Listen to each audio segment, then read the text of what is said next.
भारत की राजनीतिक में कई ऐसे चेहरे सामने आए जिनका राजनीतिक से कभी कोई रिश्ता नहीं रहा, लेकिन उनकी स्वतंत्र पहचान रही।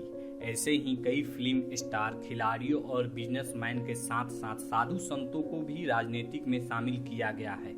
इस सूची में साध्वी प्रज्ञा सिंह ठाकुर का नाम भी शामिल है। प्रज्ञा सिंह ठाकुर मध्य प्रदेश भोपाल सीहोर लोकसभा क्षेत्र की सांसद है। उन्हें आंतरिक आरोप के लिए गिरफ्तारी का सामना करना पड़ा। तब सुर्खियों में आई जब साल 2008 में उन पर मालेगांव में हुए बम विस्फोट में आरोपी बनाया गया था और उन्हें गिरफ्तार किया गया था। प्रज्ञा सिंह ठाकुर मालेगांव धमाके की आरोपी के तौर पर करीब 9 साल जेल में रही और फिर जमानत पर बाहर आई। उनका जन्म 2 फरवरी 1970 को मध्य प्रदेश के भिंड जिले के कछवाहा गांव में हुआ था। उनके पिताजी डॉक्टर चंद्रपाल सिंह है। वो एक प्रसिद्ध आयुर्वेदिक डॉक्टर थे और जड़ी बूटियों से मरीजों का इलाज करते थे। प्रज्ञा सिंह ठाकुर मध्य प्रदेश के एक मिडिल क्लास राजपूत परिवार से ताल्लुक रखती है। वो बचपन से ही काफी तेज तर्रार थी। उनके पिताजी डॉक्टर चंद्रपाल सिंह खुद राष्ट्रीय स्वयंसेवक संघ से जुड़े थे, इसीलिए उनको हिंदूवादी शिक्षा उनके पिताजी से विरासत में मिली। प्रज्ञा सिंह ठाकुर अपनी स्कूली शिक्षा मध्य प्रदेश भिंड जिले से पूरी की।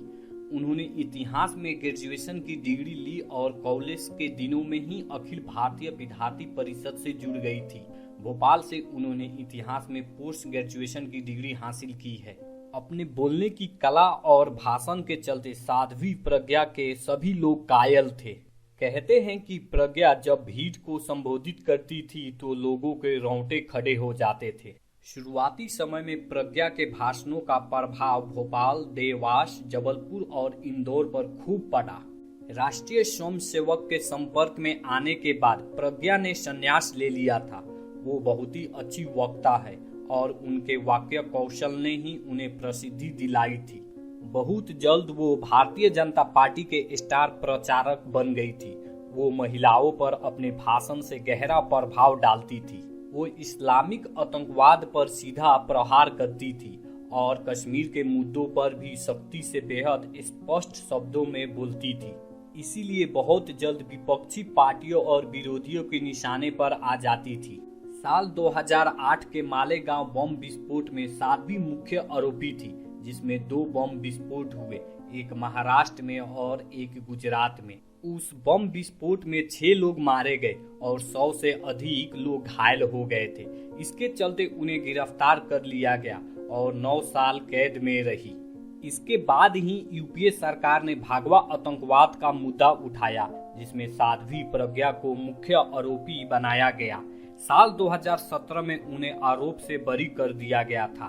साध्वी प्रज्ञा के जेल से रिहा होने के बाद भारतीय जनता पार्टी ने खुले दिल से स्वागत किया और भोपाल में भारतीय जनता पार्टी के वरिष्ठ नेताओं के बीच में साध्वी प्रज्ञा ने पार्टी की सदस्यता ग्रहण की। इसके बाद साध्वी ने घोषणा की वो चुनावी मैदान में उतरेगी।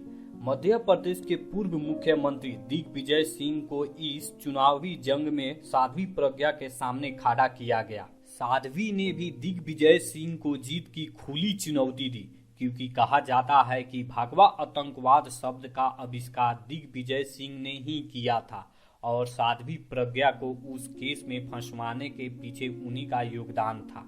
कांग्रेस नेता दिग्विजय सिंह के खिलाफ भोपाल से प्रज्ञा सिंह ठाकुर लोकसभा चुनाव साल 2019 चुनावी मैदान में उतरी थी और भारी बहुमत से जीती। धन्यवाद अपना अनमोल समय देने के लिए। अगर ये वीडियो आपको अच्छा लगा होगा तो लाइक और कमेंट कीजिए और मेरे मनोबल को बढ़ाने के लिए मेरे चैनल को भी सब्सक्राइब कीजिए।